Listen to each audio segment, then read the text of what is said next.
looks like my cat has been messing with my camera again. Let's see here.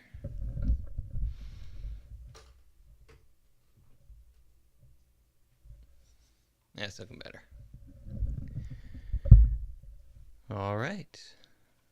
Checking the audio levels. Looks like everything's good. Okay. Let's see who we get this morning for talking about immutable architecture.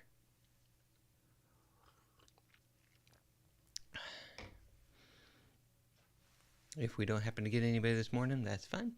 I can show you what I've been learning about Obsidian. Obsidian is a note-taking tool that has become the obsession of many folks at Improving. And I figured out a way to do historical modeling in Obsidian. So I think this is probably a good template for how historical modeling might look. Michael. How do you do, Jan? Doing fine. What about you? Doing very well indeed. Yeah, finishing up the entity framework Pluralsight course that I'm working on, so I just have a couple more modules to go on that. So in 2 or 3 weeks, should be all done. Okay, that's good news. Yeah, I will keep watching on Pluralsight to see when it comes up. Yeah, I guess that's quite a lot of work to get that up. it is. Yes. Yeah. There's there's definitely a lot of research, a lot of writing, and then of course recording and editing that goes into it. So it's I won't say that it's as much work as writing a book, but it is a lot of work. Because the result is quite compact. I mean, it's probably just 2-3 hours of video, but before you're there, it must be record it again, make all the presentations, make the slides, make the text. Yes, I will typically spend a 2-day weekend working on nothing but the course, and then come out the other end with about 15 minutes worth of video. So, and that's if I actually do any recording that weekend. Some weekends are just creating demos and doing research. Yeah, teaching is not easy. No, not at all. I saw that Caden is there. Hi. Good morning, Caden. Or good morning. Actually, it was evening here, 9 p.m. And teaching is not easy. Lately, the COVID-19 breaks out around my place. Oh, yeah. Then all the courses become online, and we had a 200 student class, and we have to take the exam all online. That is a little bit not so convenient. Yeah. Wow. That's a really big class. So how does your instructor work with such a large group? The instructor, the lecturer only gives the lecture, and the assignment in the lab was managed by the teaching assistant like me. I'm the one of the teacher assistants, and we have to give those assignments to the students, and we have a Discord group for the Q&A. Oh, cool. Yeah, so it's the two parts. One is the live lecturing, and of course they are recorded to put on the platform we create for the student if they want to watch the video later. And the second part is the assignment. We have around 2 problems per week for the student to practice the algorithm. Yeah. Cool. Yeah. So you're taking advantage of some of the new social media platforms, like with Discord, and separating the lecture from the assignment so that you can do broadcast for lecture, and then work in smaller groups for the assignments. Yeah. And so are people working together in teams on these, or is this individual? As individuals. I can show you the platform to hang in your homework. Let me stream my screen. Yeah. Mm-hmm.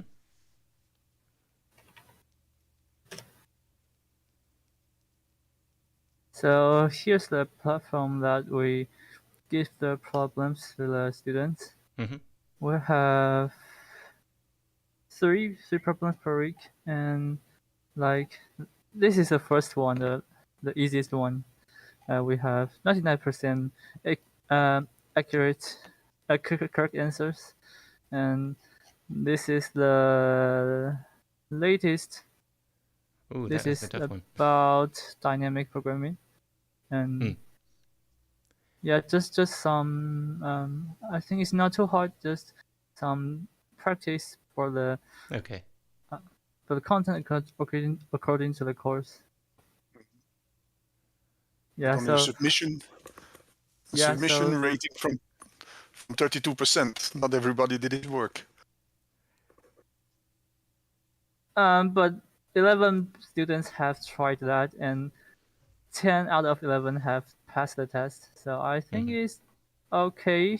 And the deadline is it's like 3 weeks later. So they got some time to finish it. Not immediately after the class. So it's okay.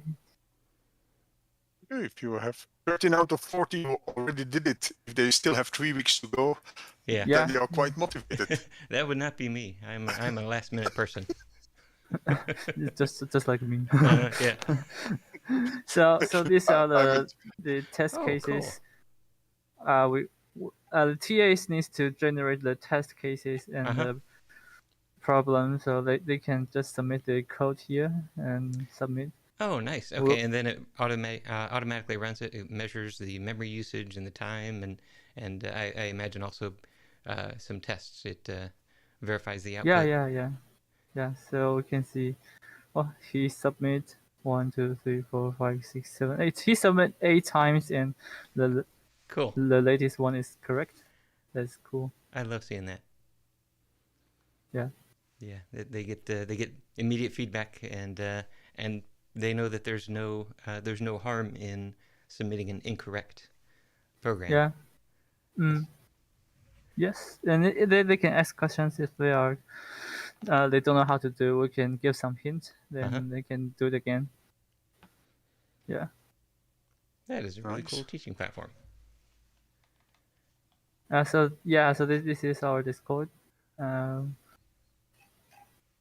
We also have some like paper writing work. You have to analyze the time complexity or give some explanation on some algorithms.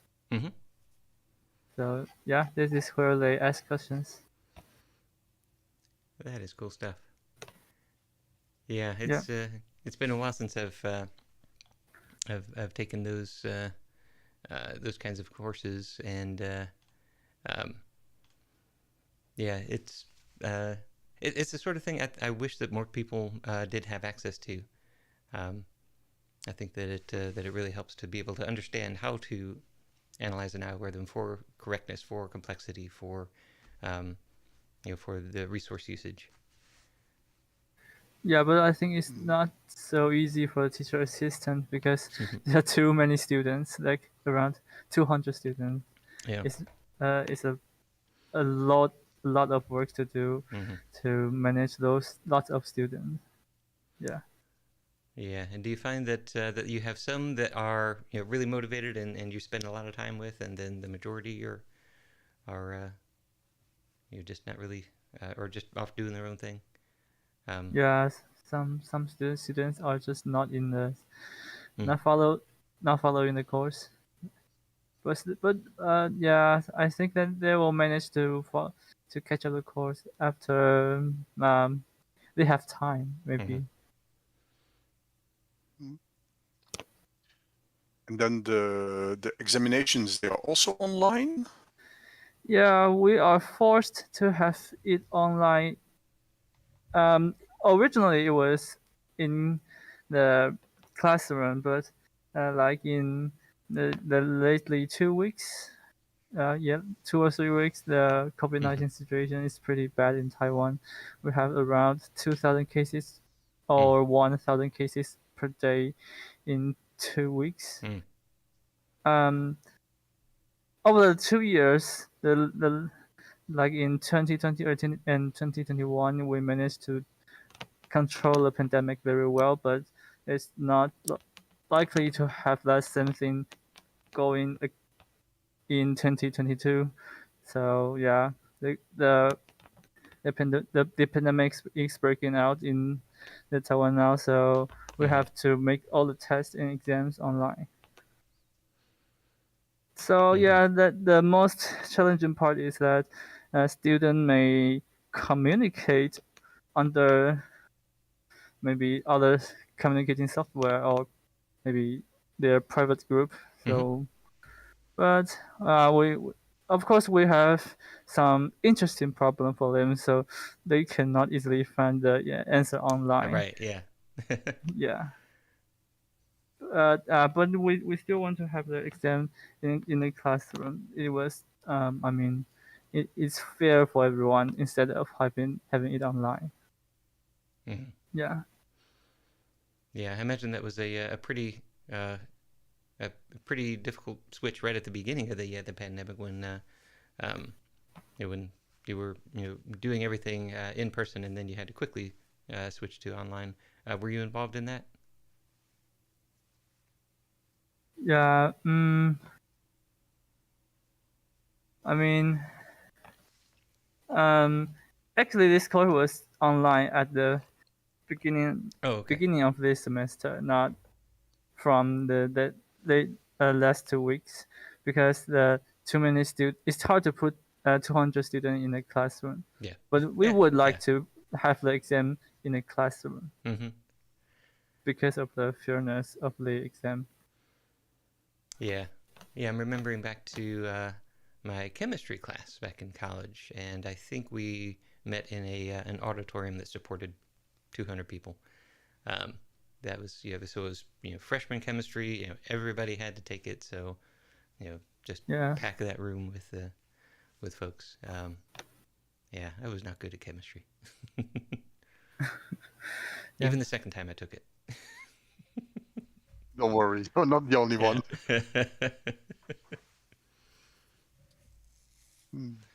Yeah, so I found something interesting. I found an interesting site called CRDT Tech. CRDT Tech.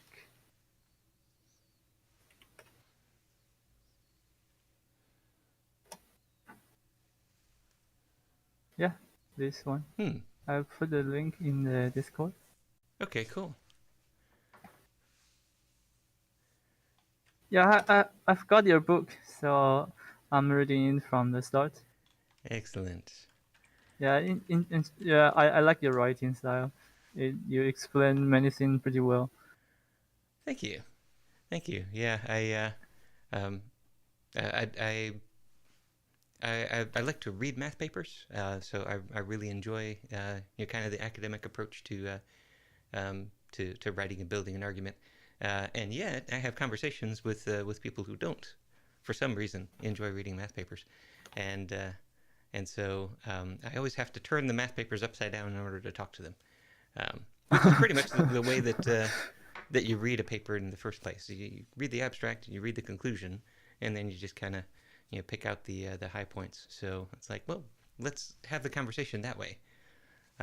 It's like, here's this really result that that gives you this outcome, and let them express interest. If they're like, oh, okay, well, that's cool, let's talk about soccer. All right. But yeah, if they start to ask questions, well, then we can start to go into kind of the rough outline of it. So yeah, that's the way that I decided that that the book should be written as well. And it was a lot. The style was based a lot on Jordan Ellenberg. He's got a great book called How Not to Be Wrong, and yeah, he builds an argument that that the way that we do science is flawed, but yet is the best that we can get. Yeah, and so we've got to be good stewards of scientific reasoning. And he builds that argument up by just giving you little interesting facts along the way. Now he doesn't reveal the conclusion at the beginning. That's one thing that I changed, is that I want you to be able to just start a section, start a chapter, and understand what the conclusion is going to be, so that you can then skip to the next section if you want to. But yeah, thanks. I'm glad that worked out for you. Yeah. But I'm just at the beginning of the book. I haven't read many chapters. Just about one chapter. I remember. Okay. Yeah. I'll keep reading. Awesome. It's very, very, very interesting.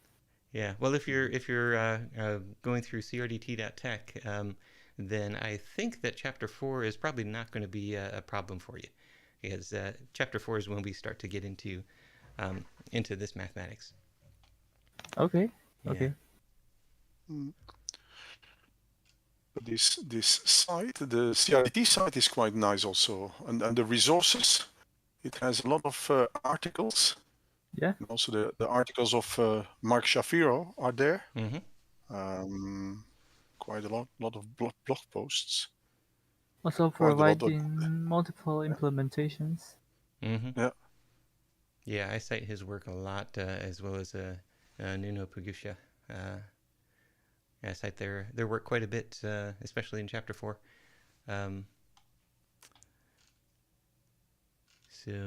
But yeah, there's also a lot here that I haven't seen yet. Martin Kleppmann, yeah. Martin Kleppmann. I don't actually think that I cited Martin Kleppmann in the book, but yeah, I've he's one that talks about CRDTs kind of out in the public, out in with regular folks, and so yeah, that makes it kind of difficult to cite him as like a first source, because he's more of an influencer in the CRDT space. Well, that's not true.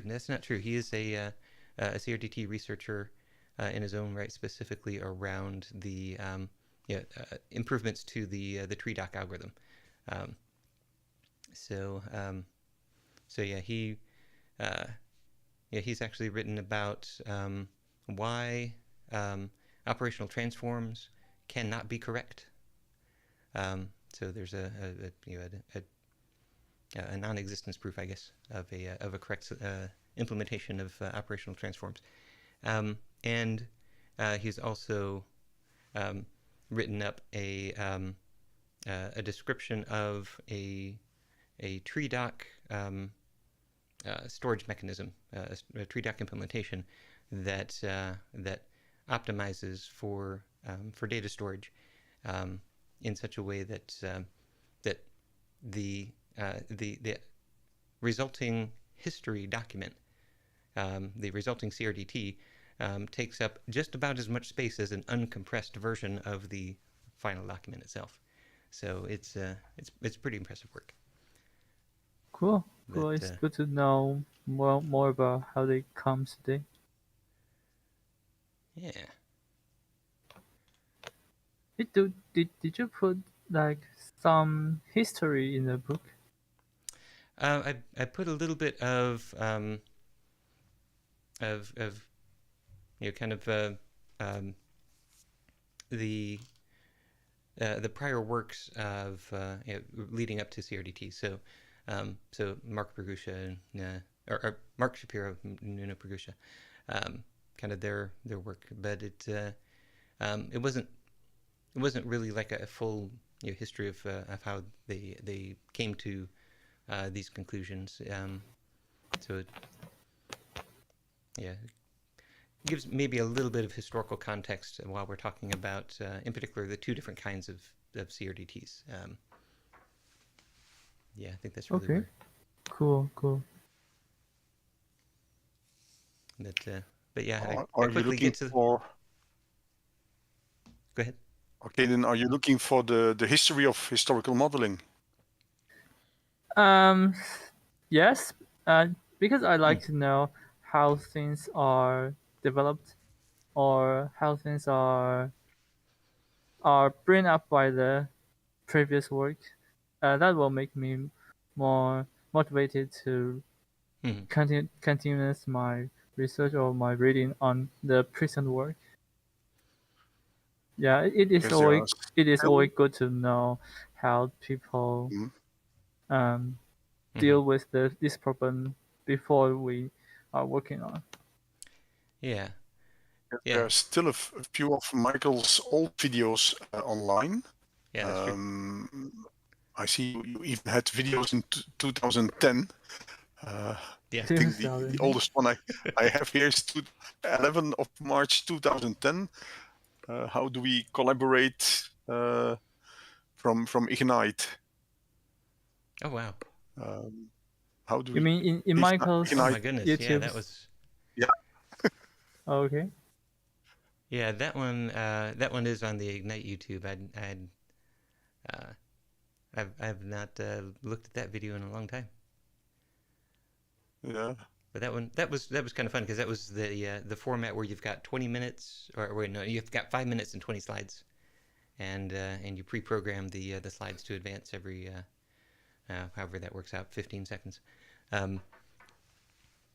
So it was fun to try to compress the idea into that space. And actually, yeah, that's a really good one to call out for the history, because in that talk, I talk about some of the people who motivated my thinking around historical modeling. It's exactly 5 minutes 22 seconds long. Yeah. So you don't waste your time there. Yep, I only had 5 minutes to talk, so 22 seconds of walking on and off stage. Okay, then if you look around a little bit the internet, you find quite a lot of videos that Michael made. Some are on YouTube, some are on what is it, usergroup.tv. Yeah, yep, usergroup.tv. Okay, that's very good. But you have to search for Michael L. Perry in a lot of cases. Okay. Well, Michael, I just saw that somebody made a GitHub repository, and the name is Michael Perry. Yeah. Well. Yeah, I never tried to snatch that name on GitHub. Although, I did have somebody a few years back say, "Hey, I've got michaelperry.net," and I said, "Thank you." So, so yeah, I do have michaelperry.net, and here's a quick preview, spoiler, whatever. I am working with somebody to build a site at michaelperry.net, and it has links to all of those videos that you have to search for. Okay. So I finally am putting everything into one box. But what I can do that would be great. Or if you, I don't know if you want to do that, but for example, a Drive, a Google Drive also, where we can all upload all these videos for everybody. Yeah, that would be cool. Yeah, what I just pasted in the if you want to do that, because they are your videos, but also presentations that you did,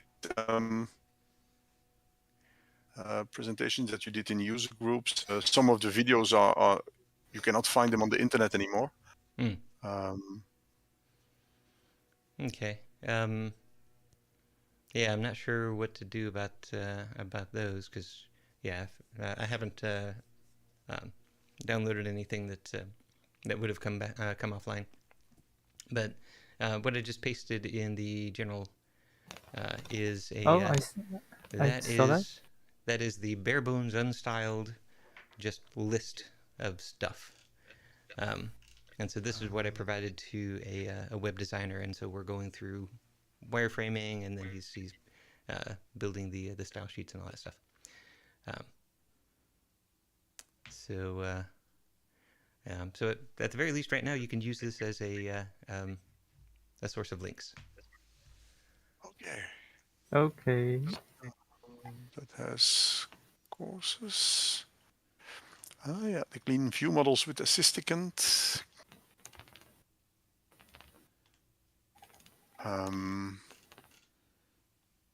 But that was on Pluralsight. Now, some of your courses on Pluralsight, you don't find them back in the normal list anymore. Yes, that is correct. Pluralsight is retiring some of the older courses. So so there's sorry, trying to find the best view for everybody. So there are a lot of courses that are no longer relevant, and so they've taken them down. I think in this list of courses here, I have kept a couple that that maybe have already been taken down or should be taken down. And I'm thinking I might actually remove them from the list as well. Like the Parse Mobile Backend as a Service with Windows 8. Whoa. Yeah. Yeah. Nobody wants to watch that one anymore. I saw that. But like occasionally connected Windows applications, the consumer and the enterprise line of business, I think they are still useful. Mm-hmm. Although they are not, there is no Jinaga underneath it. That's right, yeah. but there you can see how it works, the principles, and it's not too complicated to follow, and it's well explained.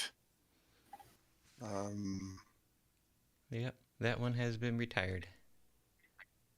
Yeah. So if you click through to it, then it'll say, this course has been retired. So yeah, if you have the link, you can still even watch the course. No, but you can still watch them. Mm-hmm. I think if you search for them on Pluralsight, they still come up. Yeah. Yeah, I think there's an option to say whether you're going to include retired courses in your search results.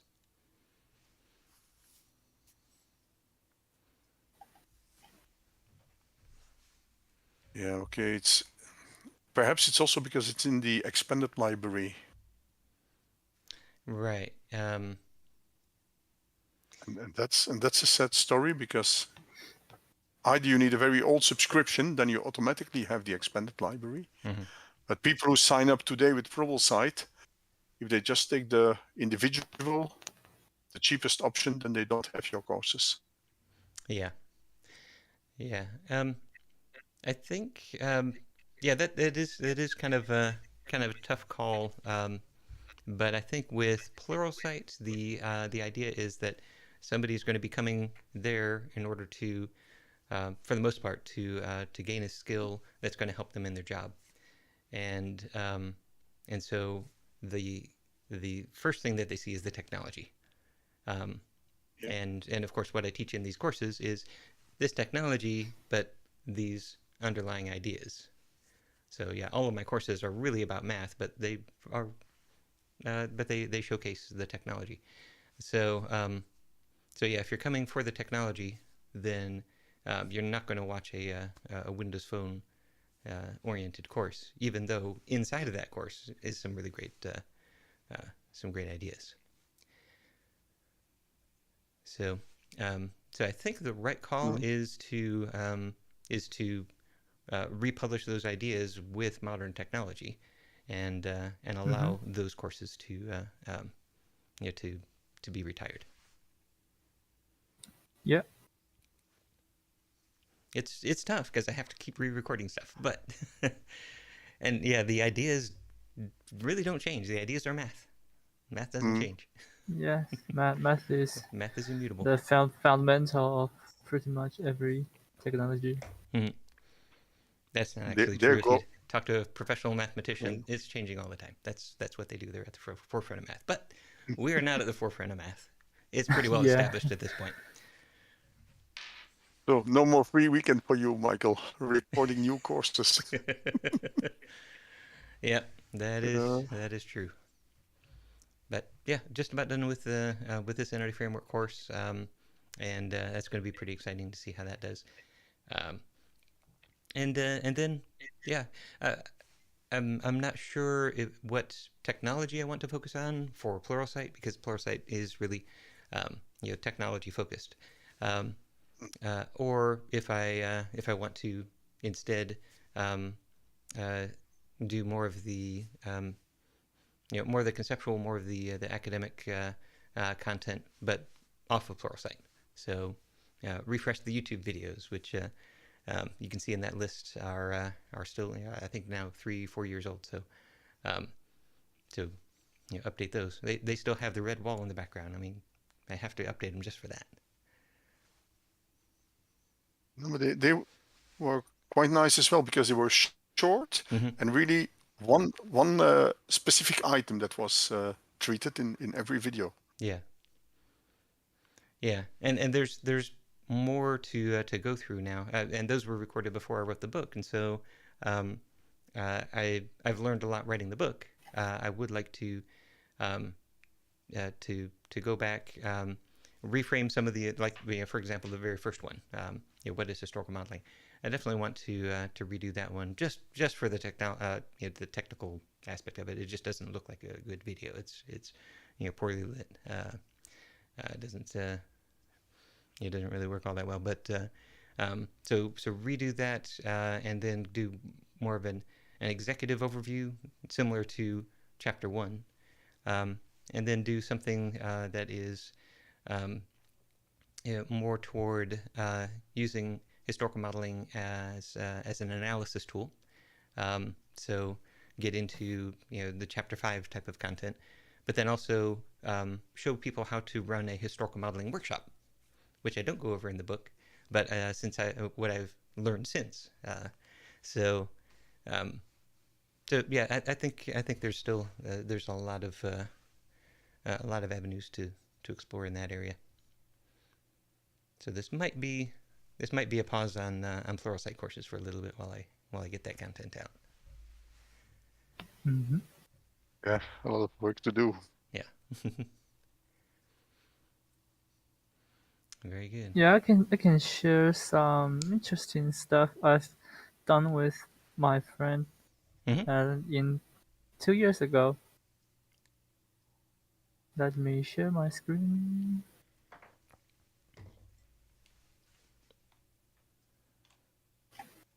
Yeah, so like 2 years ago, my friend and I was trying to creating a server system.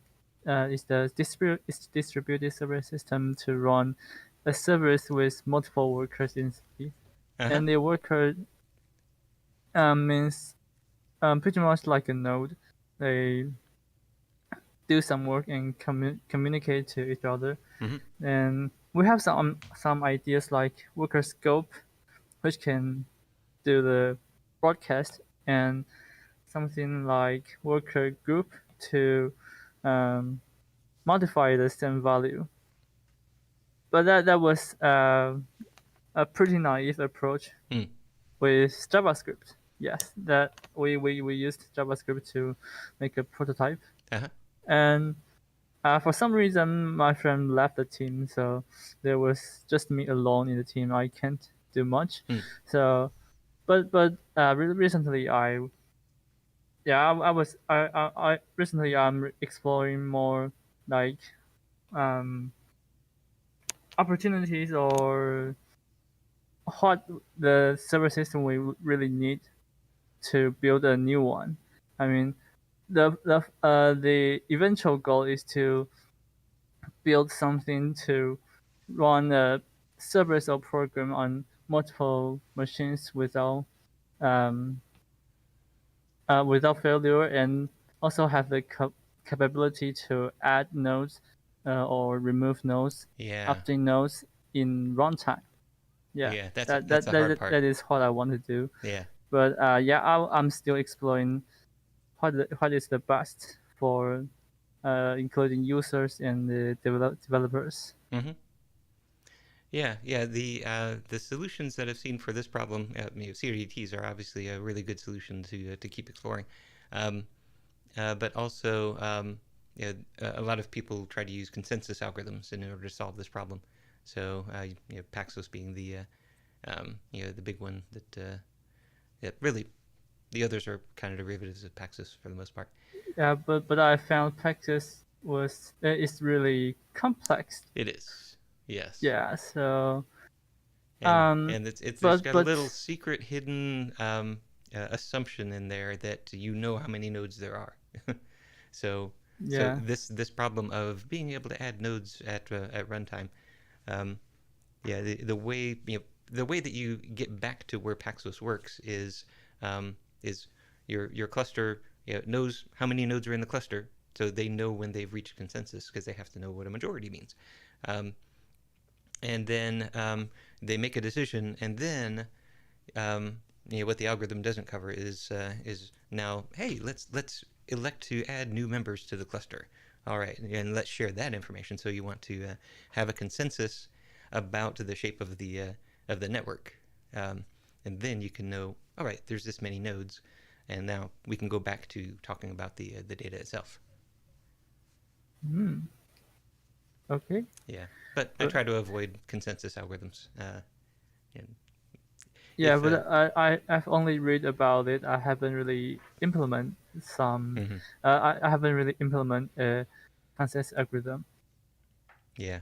So I'm not sure it's really necessary to have the consensus algorithm in the system, because I found it's pretty heavy to make multiple nodes running consensus algorithms. Mm-hmm. Like in Apache Kafka, they only suggest user to have 5 nodes running a raft, which is another consensus algorithm.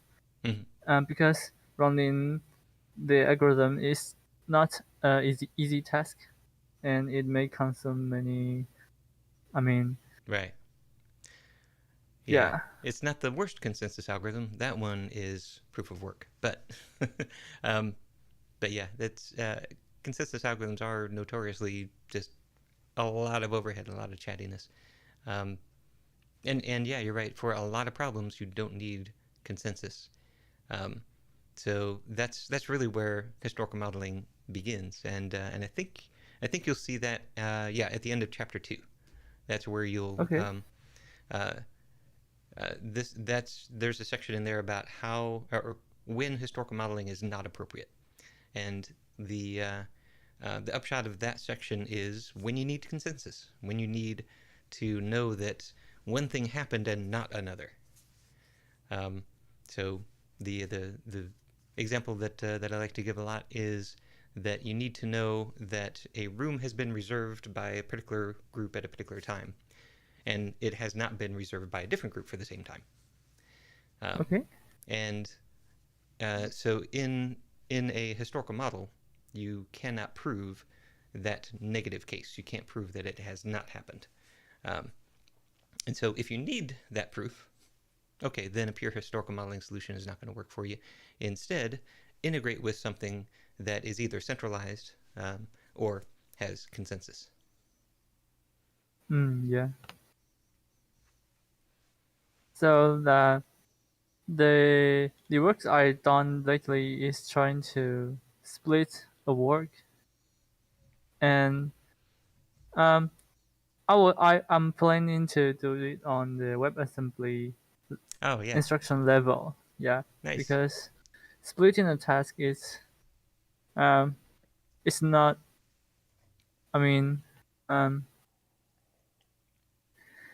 I didn't see a lot of people splitting tasks. Like you have compiled a program into a binary for like x86 or some other platform, and I haven't really seen people try to split the task into many pieces to execute them in concurrently or parallel. Okay, so you're taking advantage of the distribution in order to also distribute the work. Yeah, and in order to do that, I need to, split one program into many pieces, and I think that was that is easier to do with WebAssembly because considering the memory ordering problem on CPU, WebAssembly is a virtual instruction set. There's no memory reorder or instruction reorder problem. So yeah, I was reading some articles about how to like cut uh cut a bunch of instructions into pieces. Oh. But that is not a easy task. No. Yeah. No, because I would imagine that the instructions even are using data that's produced by other instructions, and so you have to map the dependencies among the instructions, which is what an optimizer does, in order to reorder those instructions. So yeah, I was imagining when you were talking about that the programmer is breaking down the problem like you do in a map reduce, yeah, and then distributing the workload. But yeah, that is a much more difficult problem. I haven't even attempted anything like that. Yeah, I don't even know if this is doable. Maybe it's not a solution to do because I don't know. Maybe no one can do this. Hey, maybe. But that's why we explore. Yeah. Very cool. Thank you so much for sharing that. No problem. Yeah. Jan, did you have some work that you've done over the last week? Not much, but I got a step further. A step further. Let me see. I'm actually looking into .NET again. I got around the last problems in Jinaka JS in the setup there. Let me share that screen. Make the virtual machine a little bit smaller. Just share it. Where is it? Yeah, that's this one.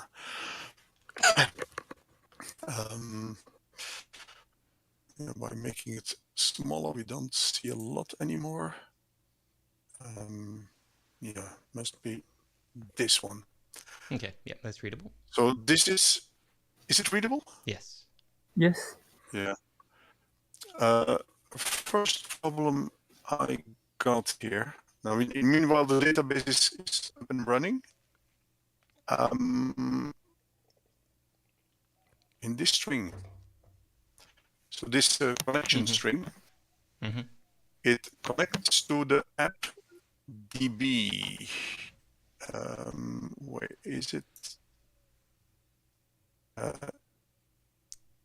Yeah, that one says Postgres admin database, an admin password. I thought I changed something. Yeah. Yeah, on line 19, I see app database. I changed it. Yeah. Oh, you changed it for because it was exactly. So you had here the app user database, and here also the app database initially. Okay. But that app database does not exist because you created here that app database. Okay, yeah. So that script was giving an error. Right. Okay, and then 19, we log in as admin on the app database. But yeah, 4 should be.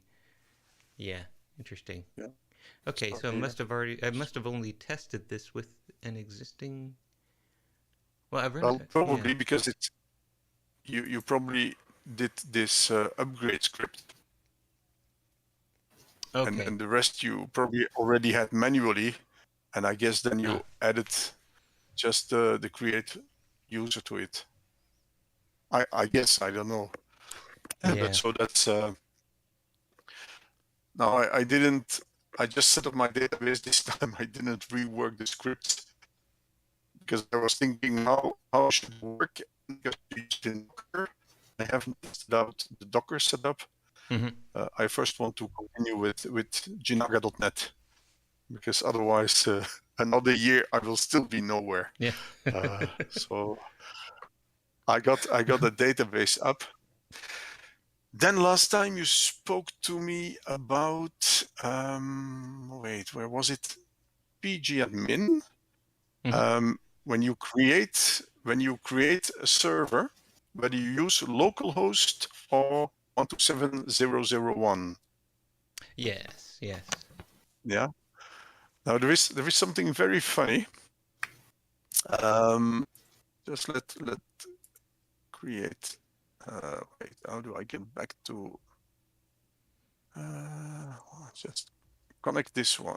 Disconnect this one. Yeah, disconnect from server. Look, if I then here you go back to here. Was it that? How I get back this my dashboard here? No. If you click on servers in the tree, is that what you're looking for? Yeah, that's the one. Okay. If I just add a new server, so I just call it test. Here I call it localhost. Postgres, and that was test. I think I make a connection. So now it's with localhost. And look what happens. If I go to my databases, I take my appdb. So that's my Jinaga database. I take my public schema and I take, where are they? Here, my tables. Back table. I do, where was it, this one? View edit data, all the rows. There are rows inside. And it doesn't show me the error. Yeah, here. Okay. Socket is not connected. Oh, okay. That's because I use localhost. The solution is to use 127.0.0.1. And that's very funny. Yeah, because he manages to make a connection to the database server, but if you execute a query, then apparently it doesn't work. Okay. I looked it up on the internet, so I'm not the only one who's having this problem. Yeah. And so if I would do exactly the same, but this one, so if you look to the properties here, this one is using 127.0.0.1. I just connect this one, connect, and I go to the tables here. I take the same fact table. I view all the rows, and here we are. Okay, so the thing that popped into my head when you first did that, and I saw the error, was that it was trying to get the metadata of the tables, but you're logged in as Postgres, and so it should be able to do that. In fact, I got the list of tables, so it should have been yeah. So other than the fact that I do remember localhost versus IP address being a confusing issue, I can't explain why one works and the other one doesn't. Some of the people on the internet were suggesting that localhost is perhaps referring in this case to the IP6 setting. Like if you use 127, yeah, it's automatically IP4. But then pgadmin would be mixing up using one time map localhost to 127 and the other time just map it to its IP6 equivalent. Yeah, because sometimes it works. Huh. Yeah, because part of the connection works and part of the connection doesn't work.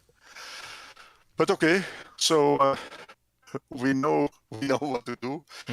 In this way, it works. Because I got through that because I was getting troubles when I run the shared list application. So let's show that this is the shared list application. Maximize it. And then a last error was this one. But that one disappeared. So could not generate the SQL query for slist and so on. And while researching it, at once it was gone.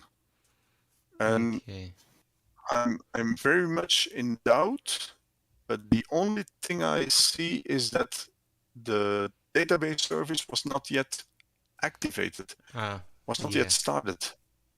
But it surprises me because I thought I did start it.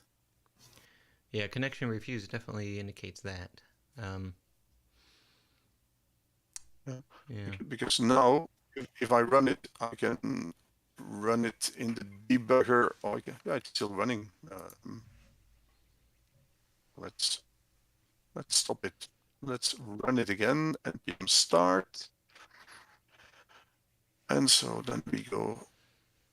Oh, it still has this one open. Oh, let's just close them completely and restart an Internet Explorer link. And one of these topics was my topic 1. I get back all the previous, so they do come from the database. And so if I make a second one, I click in the same thing.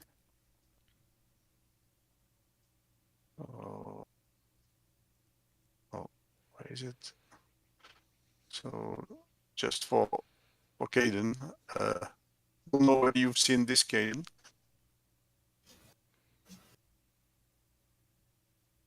Caden, you're still with us? Yeah.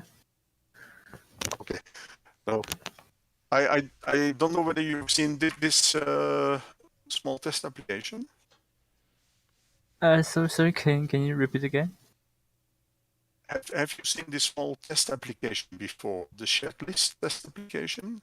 Yeah, but not in the database scenario.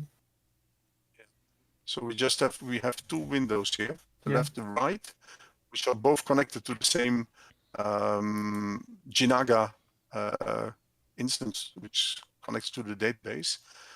And so just add an item here, say add it adds, and the other one pops up as well. So now it's just on localhost, but it might be on the other side of the world. Just because we are sending facts to the database from one side to another. But so this is working. And now we are getting back to Jinaga.net to implement the save, load, and the query. But there I'm still busy. Yeah. I remember there's another library doing the similar stuff like the shared list. It's called Gun, Gun. Have you heard that? Yes. Yeah, I've looked at Gun as well. And if I remember correctly, because I've looked at a lot of these, it is a specific set of data structures, like a list data structure, that are implemented as CRDTs, and then you build your application with those data structures. Oh. Is that your understanding as well? I haven't really dig too deep into the GON, so sorry, I don't know how it do the job. I think that it falls into that category, but yeah, I could be misremembering it. Some of them are like name value databases that are implemented on top of CRDTs, and so if you can build your application using name value pairs, then that works as an eventually consistent data store for you. Yeah. So I would say the distinction between that and Janaga, which is what this shared list example is demonstrating, is that Janaga is based on a directed acyclic graph. So you model your application using a directed acyclic graph rather than modeling your application using lists and dictionaries and name value pairs. So it goes away from data structures that you might be more familiar with, but instead adopts a data structure that's a bit lower level when you think about it in terms of the mathematics involved. So and then each node within that directed acyclic graph is an immutable fact. And then if you can then model your application based on those things, then you can build that in Janaga, and it will run the CRDT, and it will make sure that everything reaches consistency eventually, strong eventual consistency. Yeah, that sounds very interesting. Yeah, Michael, one of the strange things when we come back to this pgadmin, look here. If we are no. Here. If I connect, for example, this is as the app user. So the app user is the one who has limited access, just select insert, which gives me exactly the same trouble on pgadmin. If I connect using localhost, what was password? Yeah, I connect. I can just select star from fact, and here are all the facts. So here it works with local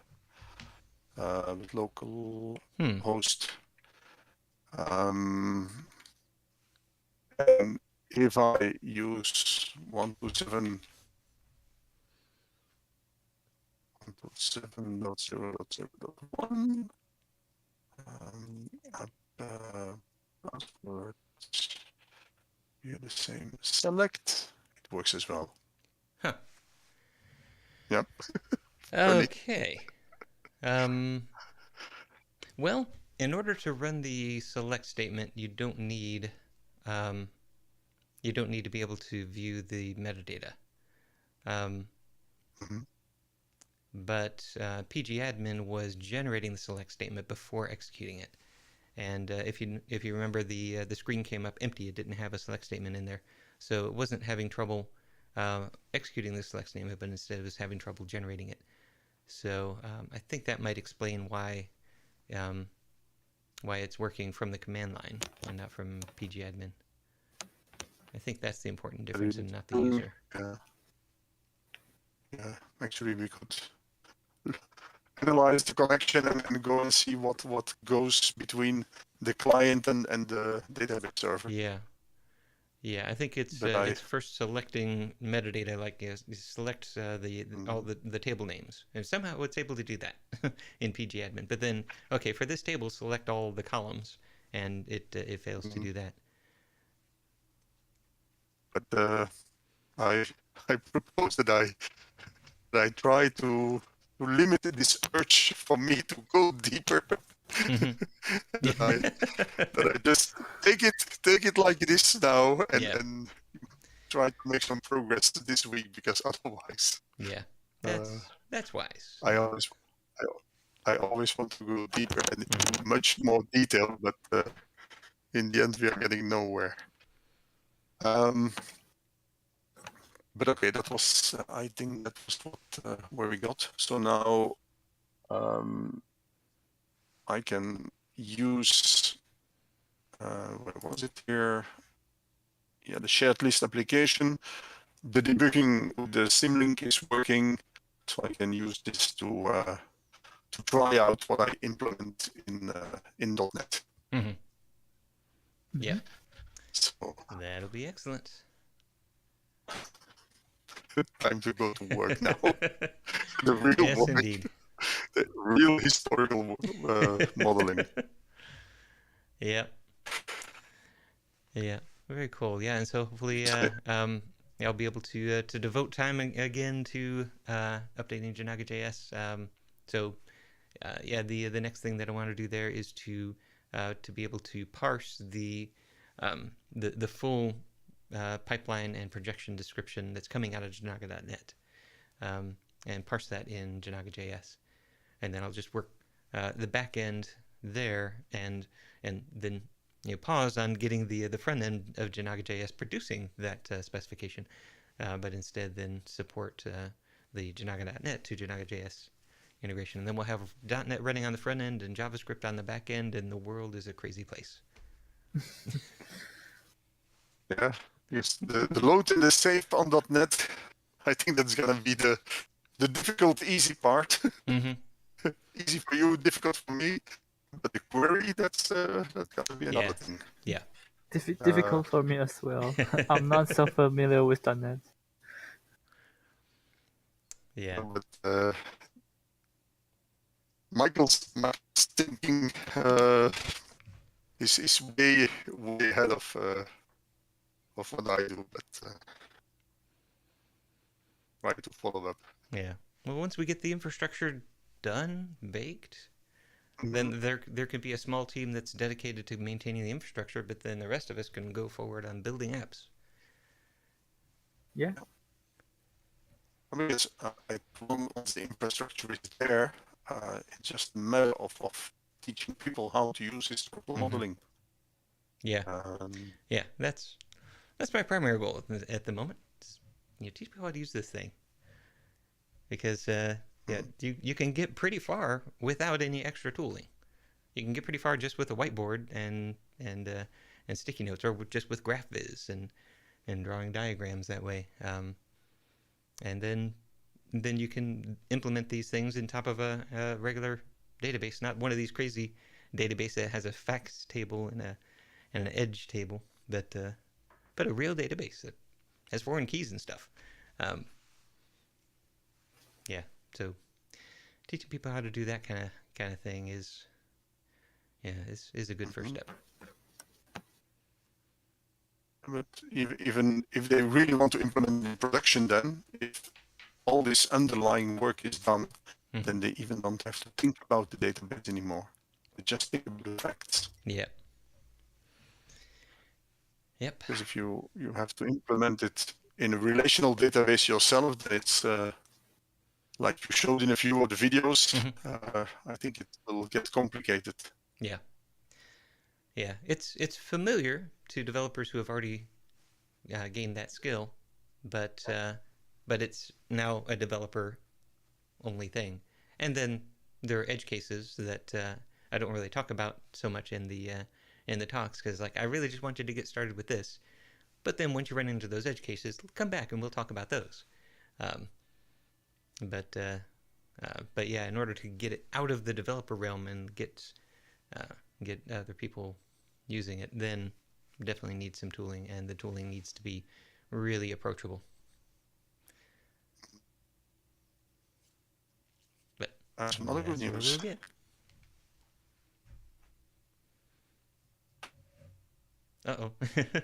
This seems to happen every once in a while.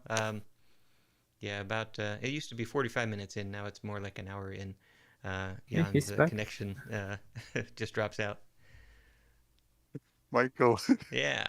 You know what I was gonna say? What was that?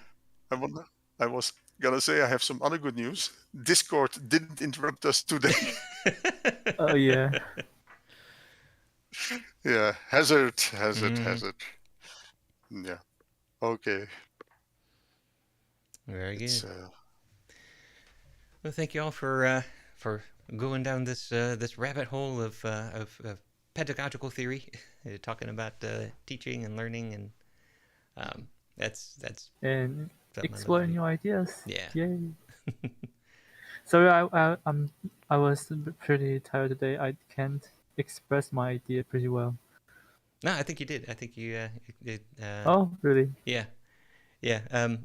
And so yeah, I'm definitely looking forward to continuing our discussion. So so hopefully you can come back same time each week, and yeah, let's see what we can build together. Okay, no problem. Keep reading. Awesome. Well, I will see y'all next time. Okay. Goodbye. Michael, Caden, see you next week. Bye-bye.